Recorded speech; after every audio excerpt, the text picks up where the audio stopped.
வர்றப்பறப்பை முன்னிட்டு உங்களுக்கு எல்லாத்துக்கும் தமிழ் புத்தாண்டு நல்வாழ்த்துக்கள். ஆமாம்,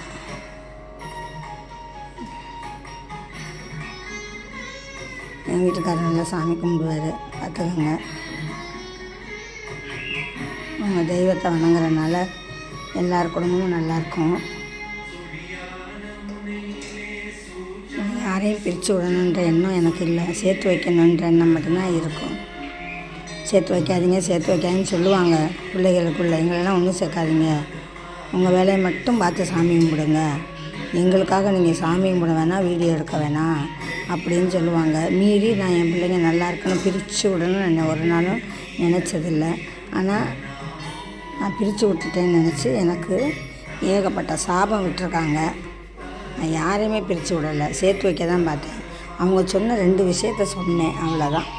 வேறு யாரையும் நான் பிரிக்கணுங்கிற எண்ணம் எனக்கு கிடையாது, ஒரு நாளும் ஒரு பொழுதும். ஆமாம், நான் நல்லா தான் இருக்கேன். தெய்வத்தோட அருளால் ஆத்தாவோட வண்ணாத்தி அம்மா, அந்த பாருங்க வண்ணாத்தி அம்மா இருக்காங்க எனக்கு வீட்டில். தீபமாக எப்போவுமே இருப்பாங்க. அவங்க தீப ஒளி கொடுத்து வண்ணாத்தி அம்மா உட்காந்துருக்காங்க. ஆமாம், அவங்க மேலே ஆணையாக சொல்கிறேன், நான் யாரையும் பிரித்து விட்ற நோக்கமே எனக்கு கிடையாது. நான் யாரையும் பிரிக்கலாம் மாட்டேன், சேர்த்து வைப்பேன். பிள்ளைகளுக்குள்ளே சேர்ந்து ஒற்றுமையாக வாழட்டும், நம்ம காலத்துக்கு அப்புறமாவது ஒற்றுமையாக வாழட்டும்னு நான் இன்னும் வேண்டிக்கிட்டு இருக்கேன். ஆனால் நான் பிரித்து விட்டுட்டேன். அவளை தெய்வம் கேட்கணும் என்னைய பேசுகிறாங்க. அவங்களுக்கு புத்தி சொல்லுங்கள். அவங்க மனசில் போய் நான் அப்படிப்பட்டவ இல்லைன்னு அவங்க உணர வேண்டிய கட்டாயத்தை அவங்களுக்கு கொடுங்க. அது போதும், இது சத்தியம். நான் யாரையும் பிரித்து விட எண்ணம் எனக்கு இல்லை. அவங்க வரக்கூடாதுன்னு சொன்னாங்க, போகாதீங்கன்னு சொன்னேன்.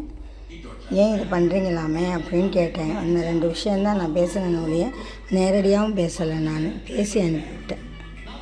அவங்களே ஏற்கனவே சண்டை போட்டுக்கிட்டு இருக்காங்க. ஆனால் நான் காரணம் கிடையாது, அந்த தெய்வத்துக்கு தெரியும், அவ்வளோதான். நான் சொல்லிட்டேன், என் மருமக நல்லா இருக்கணும், என் மகன் நல்லா இருக்கணும், என் மகள்கள் நல்லா இருக்கணும், குடும்பம் நல்லா இருக்கணும், நானும் எங்கள் அத்தானும் என் புருஷன் எங்கள் அத்தானும் நானும் நல்லா இருக்கணும் என்றைக்குமே.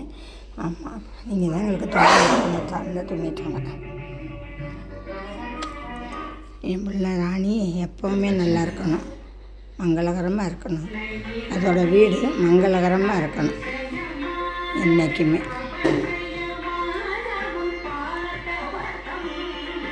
என் பிள்ளைக்கு சுகத்தை கொடுக்கணும், என் பிள்ளைக்கு கைகால் சத்தை கொடுக்கணும். இந்த அண்ணாத்தியம்மா எல்லோரும் வராதவங்களாம் கும்பிட்டு போயிட்டாங்க. அத்தா அண்ணாத்தியம்மா உன் ஸ்தலத்துக்கு வந்துட்டு போயிட்டாங்க. நான் யாருக்கும் கெடுதல் நினைக்கல, உன் மேலே சத்தியம், நான் கெடுதலாம் நினைக்கவே மாட்டேன். நான் நல்லதே நினைப்பேன். என்னை பேசிட்டு போட்டோம், எல்லோரும் பேசிட்டு போட்டோம், நான் நினைக்கல. உட்காந்துக்கிட்டே பேசுகிறவங்கள நீ போய் கேட்டுட்டு வா, ஏன் உங்களை பேசுகிறேன்னு மட்டும் கேட்டு வா, உங்களை வேறு எதுவும் செய்யாத ஆத்தா, அது போதும் எனக்கு.